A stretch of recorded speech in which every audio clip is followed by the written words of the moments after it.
રાજકોટ શહેરના સાધુ વાસવાણી રોડ પર રહેતા એક જ પરિવારના 3 જેટલા સભ્યો દ્વારા સામૂહિક આપઘાતનો પ્રયાસ કર્યો હોવાની ઘટના સામે આવી છે। જે રીતના 3 જેટલા સભ્યો જે સામૂહિક આપઘાતનો પ્રયાસ કર્યો હતો તેમને ત્રણેયને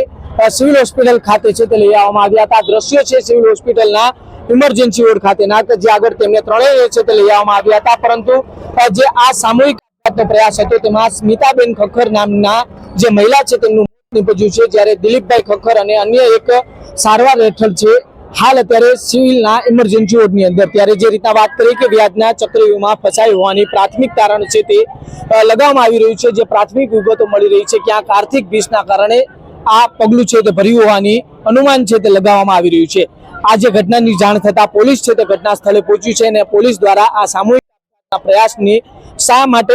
જે કારણ છે શા માટે આ પ્રયાસ કર્યો છે તે અંગે પોલીસ દ્વારા તપાસ છે તે હાથ ધરવામાં આવી છે અને પોલીસ છે તે ચોક્કસ કારણ જાણવા માટે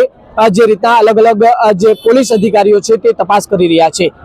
જે રીતના આ જે ઘટના બની છે તેમાં હજુ પણ અન્ય એક વ્યક્તિ પણ ગંભીર રીતે જે રીતના કહીએ કે જે હાલ અત્યારે સારવાર હેઠળ છે, એક વ્યક્તિનું મોત નીપજ્યું છે, જ્યારે 3 જેટલા વ્યક્તિઓએ આ ઘટનાની અંદર સામૂહિક પ્રયાસ છે તે કર્યો હતો।